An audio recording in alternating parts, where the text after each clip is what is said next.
Life can be messy, Life can be unpredictable, but a whole lot of love. and a little wine makes it all work. This is Love and Jesus Juice.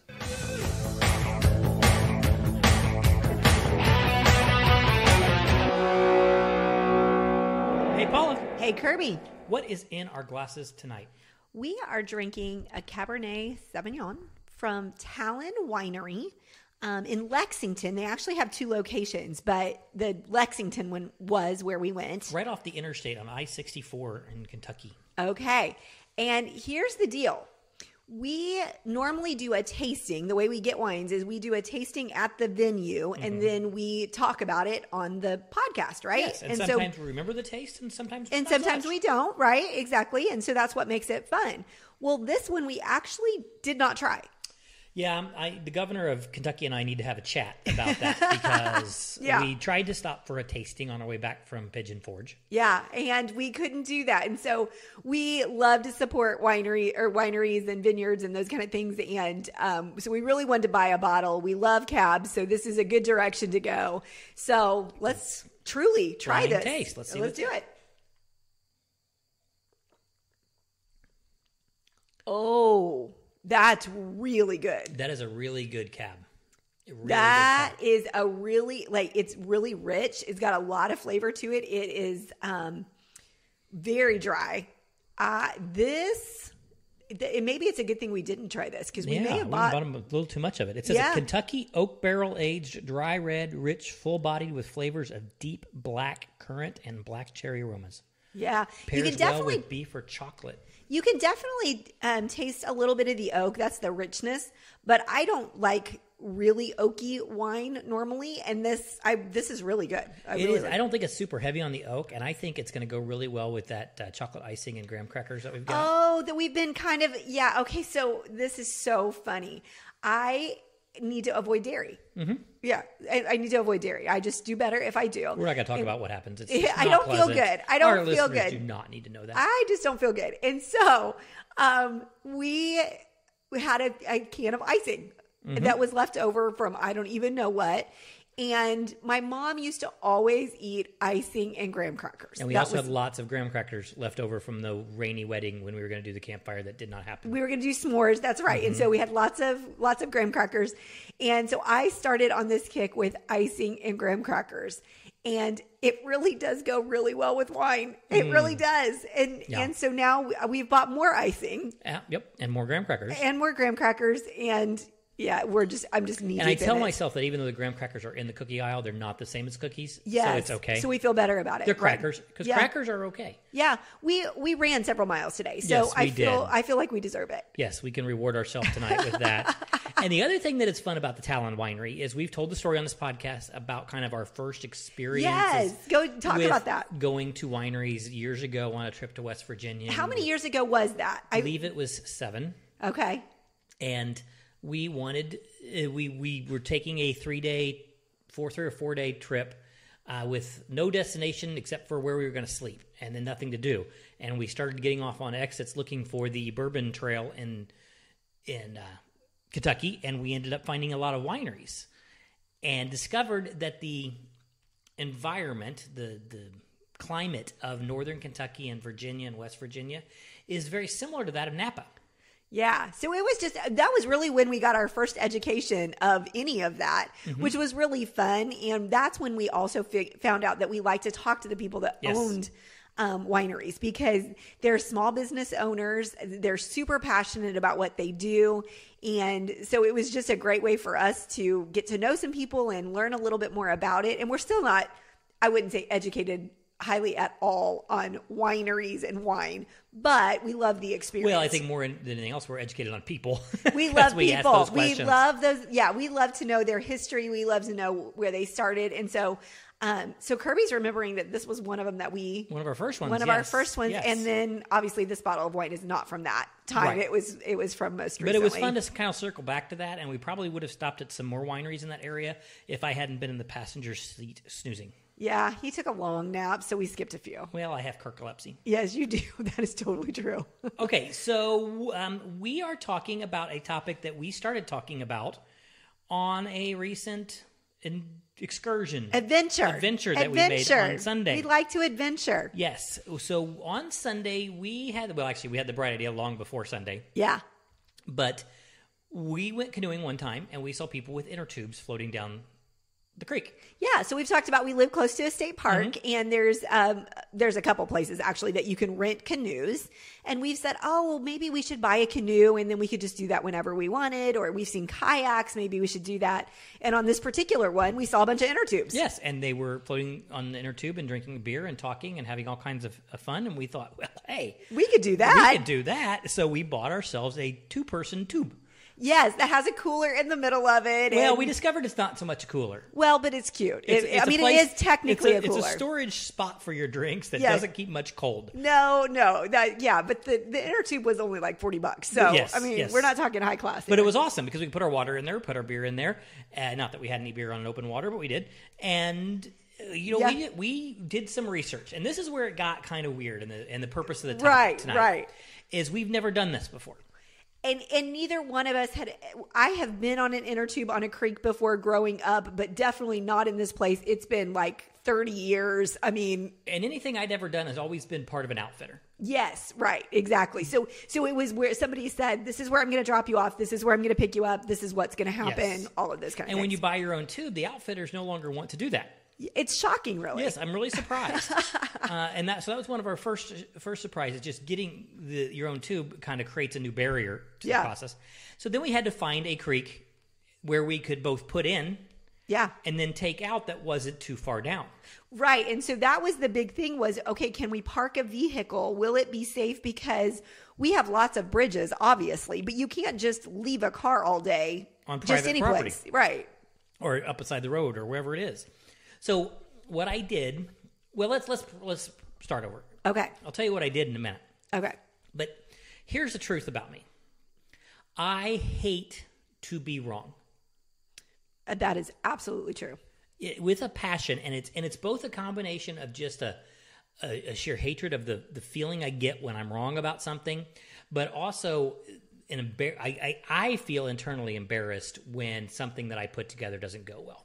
Well, and I think we've talked about a lot. You also want to make things perfect for the people that you love. Yes. And so you feel like you let us down. Exactly. If you're wrong about something, you let us down, which is not how we feel about it, but it's your perception of the situation. So you kind of put me in charge of this endeavor to go out and figure out how we were going to go about doing it, which was great because I don't mind doing the research, but it also kind of set me up for that whole positioning of what if this goes horribly wrong? Well, and to qualify, I was going to be out of town if we were going to do this before we go do it with some friends, which was important to us to figure it out. You kind of needed to do it. And so I did put you in that position, but there was a little bit more background to that. Yes. So I did a lot of internet research on the available floating creeks in our area, as well as possible places to put in and take out. And then while you were gone, I jumped in my truck and I drove to some places and kind of site inspected all of the different options. Back to our meeting planning days. Yes, we know how to do this, right? We know how to do this. And then when you got back, I kind of presented it like this. I found a place in and I found a place out, and they're 8 miles apart. Yes. I don't know how fast we can float. Don't know what that's going to look like, because even if they're on a different day, it could be different. Right. So if you could have figured it out, like put a leaf in and followed it all the way, that still would have told you the story. You cannot Google how long should you allow per mile. Because you did try. I did try. Yeah, right. Okay. And there is no answer to that. I'll tell you, you need a lot of time. That's what it is. And so I told you, I said, this is what I've got, and I can make absolutely no guarantees. So he did precursor it with, this is what can happen. We need to get up. We need to get going early because I don't know how long it's going to take, and we may need to get out and walk. Mm-hmm. And I said, okay, I'm totally good. I think the saving grace was it's 8 miles long. Worst case scenario, we could probably walk at 2 to 3 miles an hour and get back before dark. Right. If we have to walk the creek bed. So part of our not knowing, but also wanting to make sure that we had all our bases covered, safety-wise and stuff, of course, was, okay, what is the worst case scenario? And I do think with what we're going to talk about today, I do think you kind of have to walk some of that out. Yeah, you do. And so anyway, I said, worst case scenario, I think we could be back by 7 or 8 p.m., which would be 12 hours. We'll be miserable. And it will be horrible, and we'll never want to do it again, but that's the absolute worst case scenario. Likely worst case scenario is about a mile an hour, which would be 8 hours, and we'll probably still be tired. Best case scenario, this is wide open creek, and we can go floating. Best case scenario is not only that, we're not going to see anybody for the whole time because I found a creek that has no properties up against it. Right, which was totally true. Which was totally true. And we kind of fell into that secondary worst case scenario. It took us a full 8 hours. Yeah, but I think once we you have to talk about when we first sat down on the tubes and got in. Yeah, I mean, this was when we knew, okay, we're going to have to pivot a little bit. Yeah, well, we jumped in and then we got in the tube and we realized right off the bat we weren't moving. Yes, exactly. I mean, we were floating. We were floating. Yes, we were in an inner tube floating. I don't think we were going downriver at all. We were not moving. It was not. I mean, it was so slow that we were not moving. Yes. And so we both looked at each other and said, "All right, we're floating." Yes, we made quarter of a mile in the first 45 minutes. Yeah, and so we thought, all right, mile an hour, not happening in this way, in the way that we had hoped that it would happen. Right. I mean, that's what we really hoped. But then it turned out that there were lots of places where the tube couldn't go. The water was a little shallow. It wouldn't float. There were some logs in the way. We had to get up. We had to walk. Had to carry the tube over, which was not a big deal. Yeah, there were some spots where I just kind of got in and pushed it, and you floated because I enjoyed doing that. It gave me something to do because sitting still is not one of my greatest strengths. And we started to pick up the pace a little bit. Yeah. But we were pretty tired by the time we came in. We were tired, but it was a really enjoyable day. So what we learned from this is, one, you need a paddle. A paddle would have been helpful. You tried to use a stick for a while, which was very noble of you. The stick actually worked surprisingly well. It was shockingly, yes, it did. And then I sat on it and it broke, and I could no longer find a replica of that particular stick. And I didn't want to press my luck. Which was clearly the exactly right. It had a little Y at the end of it, kind of replicated the paddle. So that was good. We learned that 8 miles is a little tick too much if you're going to want to just take a leisurely pace. So that was the big thing was, okay, if we wanted to walk and do what we did, 8 miles was fine. Right. If we wanted to float more, like just sit in the tube and float more, we needed to shorten the distance. Yep. And we also learned that long-nosed gar should not be cornered. Talk about things that were not anticipated, even in, and I can't even say worst case scenario because it wasn't that, but I totally screamed like a little kid. I highly encourage you to Google long-nosed gar and see a picture of this evil-looking fish. And they are, seriously, was that one like 6 feet long? You might be exaggerating a little bit, but I do think it was 2.5 feet long. Okay, see? So it was so close. It was a good size fish. It was a good size fish. It was probably 6 feet. But yeah. But anyway, it got to where maybe 18 inches long. 2.5 is probably a little big, but 18 inches. Okay. It was 6 feet. It was 6 feet. But anyway, this fish comes, and you saw the fish. Yes, you couldn't miss the fish. No, it was, exactly. And the water was pretty shallow, so we could see it moving through the water. Mm-hmm. And so we looked at it, and so then it came at me, which wouldn't have been as big of a problem. Well, it was like Jaws on Shark Week. It scooted and attacked you. Yeah, it really did. I don't think it was almost died. I think it was trying to swim underneath you. I'm pretty sure I almost died by the 6-foot fish. I think it wanted to go underneath the tube, but it went from still to boom. Yeah, and they swim like back and forth. I'm using my hand, which is super helpful on a podcast. They can see your hand working. But the way that they swim is kind of side to side. And so when it went to go through my feet were on the ground because I was sitting in the front of the tube. The tube was on the when I said look at this fish, I probably shouldn't have had you sit up inside the tube and right. That would have been a good that would have been good. So it got stuck between my feet, and then it just started thrashing. So I screamed, finally stood up. I think the fish screamed. I think the fish screamed a little bit. It was very dramatic for us both. Yes, you got a scratch. And considering there were about 7 inches of mouth on this long-nosed gar that is full of tiny little teeth, I think you got away. I think I got away pretty well. I'm not sure about him. This thing looks prehistoric. It does. It really is creepy looking, especially when it's 6 foot long. So those are the lessons from our particular trip, but that's really, here we are so far into this, not what we're talking about tonight. Well, it is. But what it led to, the conversation it created was getting outside of your comfort zone, but specifically getting outside of your couple's comfort zone, doing two things that are completely outside of what either of you normally do. And that to me is the key. And that was the conversation is I want to learn how to play golf. Now, people have told us it's a bad idea for you to teach me. Still in search of a used set of ladies' golf clubs. If anybody has any around. But, and I think that will be fun. We just know how, know how that's probably going to go. But that's something that you enjoy, that you have a lot of experience in. Or, I don't know if a lot's the right word. Marginal? Medium? For a 48-year-old dude who's never had a golf lesson, I'm not bad. Okay, there we go.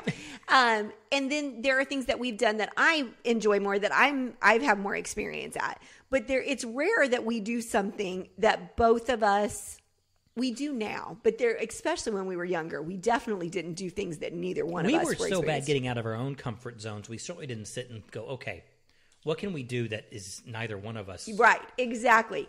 But there is something that happens when you learn how to do something together. I truly believe there is a confidence you get from trying something new, but when you do it together, there's a bonding that happens. Yeah, there's a shared story. And I remember one time talking about I didn't like it when either one of us traveled separately. It wasn't a control issue. It wasn't any of that. It's just that then one of us had a story about that location. It's not so bad if we've been there before. Right. Like for me to go to San Diego without you, or you to go to Dallas without me, or someplace like that, we've been there several times. So it's more like getting on the phone and saying, hey, I'm having great fish tacos by the wharf. And it's like, yeah, I can picture that. I've been there. Right. Exactly. But going to someplace neither one of us has ever been, even by myself. I remember the first time I went to Calgary. Well, both times, because you still haven't gone to Calgary with me. It was like, I feel like I have something on you. Yeah, right. And we like shared experiences. Like sharing experiences and sharing the stories. So what we talked about was, okay, at what point in a relationship do you purposely go, okay, let's do something unique? You don't know how to do it. I don't know how to do it. Right. Or neither one of us know how to do it well. Or maybe we both know how to do it well, but not great. Or even a restaurant that neither one of you are familiar with the food. Right. It could be anything that's new, a new experience that you've never tried before. So if you've never tried Indian food before, which I don't personally enjoy, but you've mentioned, I probably mentioned, but like if there is something like that you could go to not just a new restaurant to you, but a new food type or a new experience like that, I think that works too. Yeah, two people succeeding together is powerful. Two people failing together is hilarious. Absolutely. And powerful. And you definitely do have to go into it with the right attitude. And so for you doing all the research, like I could have done all the research and it wouldn't have made you feel any better. You needed to do all the research. Actually, no. You don't think so? No, I don't think so. I mean, it was, yes, because we committed to doing it and it was just going to be you and I. Yeah. I would have been fine with you had done all of the research. That would not have been a big deal in this particular instance. Okay. And actually, I probably would have been better because even though I clarified and I made you promise that no matter what happened, you would be happy with it. Not just okay, not just tolerable. There would be, boy, we made this decision together. If you had, there's still that. As I remember going along the way, I was telling you, I think there's this bridge coming up. And then when the bridge didn't show up, that feeling of I've let you down, we need to get finished because if she gets tired, then I'm going to let her down. I don't want Which is something you have to work through. I do. I need to work through it. It is, but it's all there. And that's why you have to do those things. Yeah. So that you can work through those feelings. That's not a rational thing, but most emotions aren't rational. Right. There are some real emotions in love and grief and things like that are reactionary to an instance. But most of our everyday emotions and anxieties aren't rational. They're real, but they're not real, rational. But not rational. I'm deathly afraid of falling. I freak out climbing up a kind of tiny pyramid in Cancun. That's not rational. It's real. It was a paralyzing anxiety. And so you understanding, okay, there is this level of anxiety and it's not rational. What do I do to start working and pecking at that? Sometimes we were watching a Will Smith episode of Shark Week where he's saying, I'm going to confront the fear to get over the irrational. Sometimes you have to confront that fear. You need to confront a bunch of little fears. Yeah, absolutely. And I think for this, doing things that you've never done, either one of you, you are going to have to embrace that what the worst case scenario is. I mean, truly, because I think at least for us, for me in my business and in different places, you're talking about the rational part of it. If I can walk it all the way through and think about the worst case scenario, could I accept that? Right. then it's pretty easy. So, okay, so it's a new restaurant and the dinner's crappy and you end up ordering pizza on the way home. Okay, worst case scenario, getting Taco Bell. Like, I mean, this is not the end of the world. We've done that before, by the way. We've totally done it. And so looking at it from that perspective, going floating and going, okay, worst case scenario, we throw the tube up on the bank and we start hiking it because we can walk faster. $45 tube. We can sacrifice a tube if we have to. If that's what we have to do. And so I think walking those through is one of the ways that we've learned to do things like that, like Spartan races. We did that several times and it really was the same thing. It was an experience that we'd never done before. We had to train for them. But then ultimately they don't tell you exactly how it's going to go or exactly what it's going to look like till right before it. And so you just have to go with it. And you talk about walking things all the way through. When we chose to get outside of our comfort zone and do that Spartan race, we committed to doing 3. On purpose. I said, we're not doing just one. Why did we choose 3? Well, because the first one is you're inexperienced. So you're going to be intimidated by everything. And so you're not going to get to enjoy any of it because you're going to tell yourself, like it's all new. And even people who aren't planners, who like to go with the flow, that's going to be challenging to really enjoy it. Then the second one, you're starting to get your feet underneath you and you're starting to figure it out a little bit more. And then the third one is joy. Yeah. And you have different variables that play in. Always. And with Spartan races in particular, but floating, I mean, any of those things on the given day, the weather, I mean, all of those things, it can be different experiences. So to really, really enjoy the experience, I think you've got to try it a lot of different ways. Yeah, a lot of people have had experience that they loved. Like they've gone to an amusement park with a bunch of friends and they remember it as one of their favorite best days ever. Yeah. And then they've gone back by themselves and thought, this is boring. Or gone back with some boring person. Yeah, exactly. And it isn't that the park changed. It's that the variables changed in that. And that's why sometimes you have to repeat that out of the comfort zone experience to start to expand it. I found this quote from Jack Canfield that I really thought was great. And it says, everything you want is on the other side of fear. Right. And then Will Smith said, how did he say that? If you have fear, you can't see beauty. If you have fear, you can't see beauty. And so may have paraphrased. But I had always thought, just feel the fear and do it anyway. Like just get over it. And then I thought, you know what? I need to rephrase that. Rather than saying fearful or overwhelmed, I need to say, this is interesting. This is exciting. This is, I have a high level of anticipation about it. That's still true. That's not just saying I have something that I don't, but it's changing the verbiage because if I'm going to bother doing something, I want to see the beauty in it. Absolutely. And so I don't want to look at it as feel the fear and do it anyway. And that Will Smith quote resonated with me because when we went swimming with sharks in Hawaii another one of those out of the comfort zone things, I struggle with snorkels. Again, it's that weird anxiety type thing. And I'm fine with them once I get used to it. Right. It just hit that first breath. Telling my brain to stick my face in the water and breathe, it seems like those conflict. Right.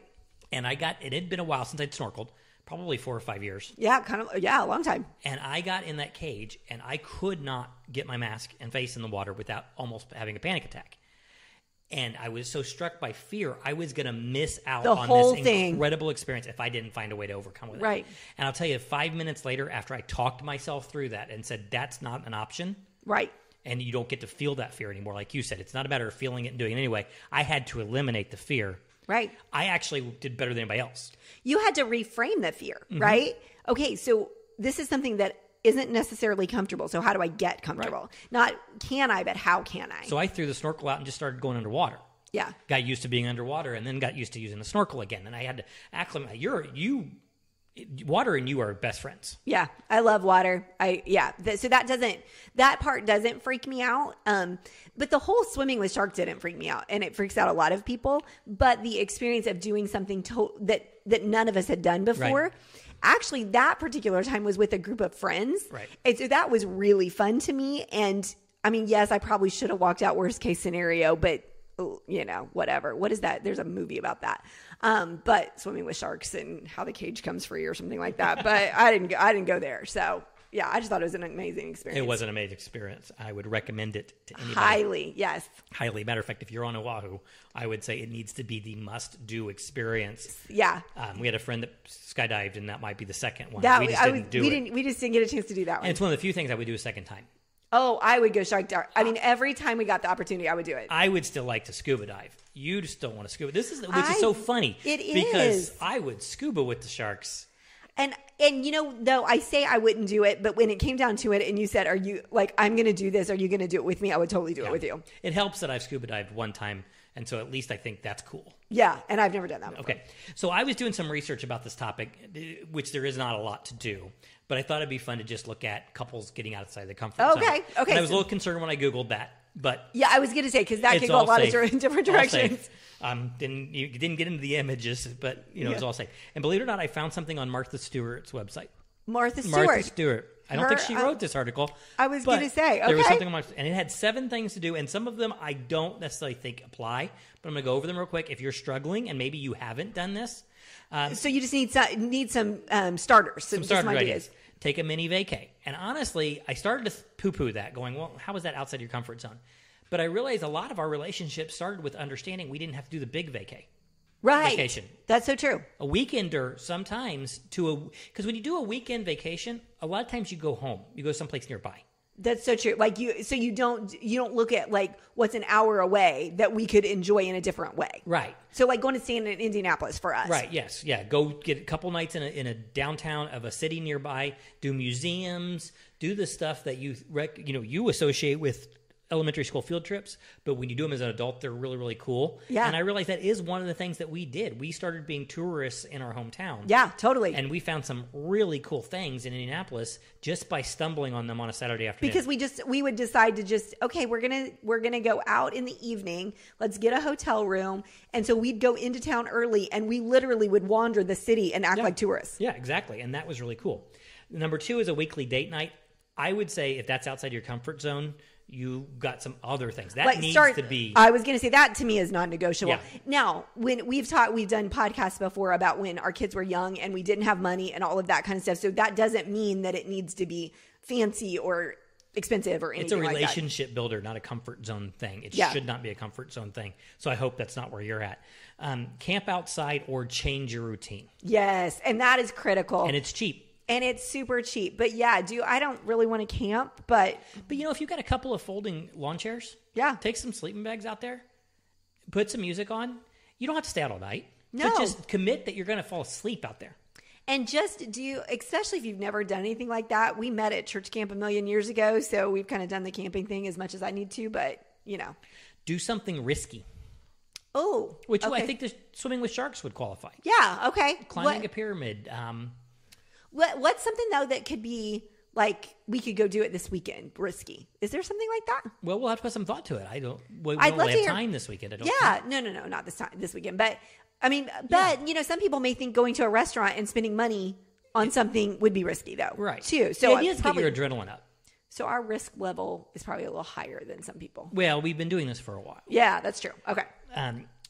To enroll in a class. I like this. I've actually been thinking about this a lot lately. I love this. And I've even looked up classes before, like cooking classes or something like that. Because we made pasta in Italy, and it was so much fun. But I would totally do that. I think that'd be super fun. And I want to find out, because we live in an artist community. Yeah, there's got to be. I would love to find out if there's a painting class or a pottery class that is weekly for a season this winter. Idea. I've actually had that thought. Okay. Hadn't expressed it to you yet, so surprise. Okay, but that would be super fun. I'm totally in. And then learn new things about each other. This one's a little bit harder. We've been married for 27 years. It's going to depend upon where you're at in your life. We've tried that. We've done the games in the car where we said get to know each other games. And I don't know that there's a question we haven't asked yet. And honestly, when we were in a season, especially with kids, and we weren't communicating as well, we felt like we'd do date nights and we didn't have anything to talk about. We bought books at the time that had questions in them. Now you can Google all sorts of things and get great questions and date times. But truly, that is something that I would strongly recommend. If you feel like you don't have anything to talk about, Google some questions. And going right along with that, I think it should be a 6B instead of number 7 is be more vulnerable. Because if you're going to ask those questions of each other, there's got to be a promise that you're going to be honest with each other. And so if you're honest with yourself. And if you're not in a place where your marriage is great yet, then maybe you start out with some more fun things first and rebuild that trust. Because I know that there were seasons where we didn't trust each other as much, and there was no reason for it. It was literally we just weren't communicating well, and And it wasn't that we weren't communicating well. We just weren't communicating. Yeah. Right. And so there may be a place where you have to do that too. And and I'm not going to go through this next little resource, but I do want to send you there, send our audience there, because I did find this and I thought this was really cool for those people who have creative issues. Oh yeah. We're pretty good at being creative. Now, I don't know that we always were. Matter of fact, there were times that we bought like books, have 101 because great nights we of dates. struggled. Because we struggled with it. But heykendra.com. Okay. What I found was 100 unconventional and interesting comfort zone challenges. So Kendra, Kendra. Yep. Hey, Kendra. Hey, Kendra.com. Okay. And she is a blogger. I don't know a lot about her, so there may be stuff on this website I wouldn't endorse. Okay, so I literally didn't spend any time on that. But this particular document that you can get emailed to you or you can see it on there is 100 things that are just what she focuses on is basically getting out of comfort zone. I love that. That's what she blogs about. She's had 700 different things that she's talked about where she just went and found something scary and did it. So good. Oh my gosh, I'm totally checking that out. Yeah. And so there's a lot. This is geared towards the individual one. Sure. But, like it says, pay for the coffee in the car behind you at Starbucks. Right. I don't do Starbucks, but I've done that at McDonald's or wherever before. Right. That's just kind of fun. I've also rolled up to a window and somebody said they paid for you. They paid for you, so you paid for the next person. Yeah, I always wonder how long those chains go. Yeah.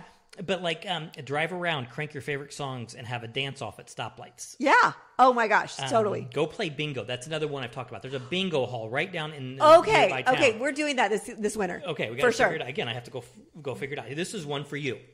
Rent a tandem bike with a friend. Oh. You can't even ride a bike by yourself. I can ride a bike. I just don't like to. And then the big question on this one was go to a public pillow fight. Okay, so we have questions about you. This one you did mention to me. Yes. This was the only one you had mentioned to me. And yes, I would love to hear, does this exist where it's not weird? Is there such a thing as a public pillow fight that isn't? Because we don't want any, because you were asking me if that would be out of my comfort zone. Yeah. And the pillow fight itself would not. Yeah. The going to someplace unknown, wondering with what's on the other side after the words pillow fight. I would just want to know the rest of it. And so, yeah, it's totally not intimidating to me on first blush, but I would definitely want to qualify. Are there leagues? Are there pillow fight leagues? Maybe that's a thing. Bowling? Okay. Drive naked. Probably not. Okay. Yeah, use that one at your own risk, people. Take a no-destination road trip, and this is one of the things that we've started doing. Go for a drive. When you get to an intersection, take turns deciding which way to go. Or you could roll dice, or you could, you literally could do anything with that. Super fun. There's a bunch of them on here. We don't flip a coin. So I won't go watch improv, but what I wrote in the notes here isn't necessarily go watch improv. Just go. Go see a play. Go watch. There's a small town nearby that always has community theater. Yeah, we just need to do it. Right. Yeah, just go do something. It may be horrible. Yeah. Theater. Go to your local high school's production. And without having a kid in the production. And here's the thing, you can make any of those things fun. So if it's a local theater, every time they say something funny, you can, keep tally and bet on something. Or, you can literally make anything like that fun, even if the musical isn't your favorite or whatever. Mm-hmm. There's ways to and that's what we've learned to do is to not think, are we going to have fun, but how can we have fun? Your life will be better, even if it's a bad experience, doing something weird than doing the same experience over and over and over again. Right. And I just think if you want a great marriage, do those things together, you're going to be better for it. So again, we are going to ask you to please go to www.loveandjesusjuice.com. Yes. Sign up for our newsletter. Yeah. We need newsletter subscribers. Yeah, we want to talk about it. And go to our... we've got Instagram and we've got Facebook at Love and Jesus Juice. Talk to us. Let us know what ideas maybe we mentioned even in this podcast that you're going to try. Maybe you have other ones. Maybe there's things that you've done that we would love, love, love to hear about them. Or throw down a challenge. And if we do it, you commit to a bottle of wine. I'm game for that. There you go. Okay, so check us out. And the big 3, subscribe, rate, and share. Thanks. Have a great week.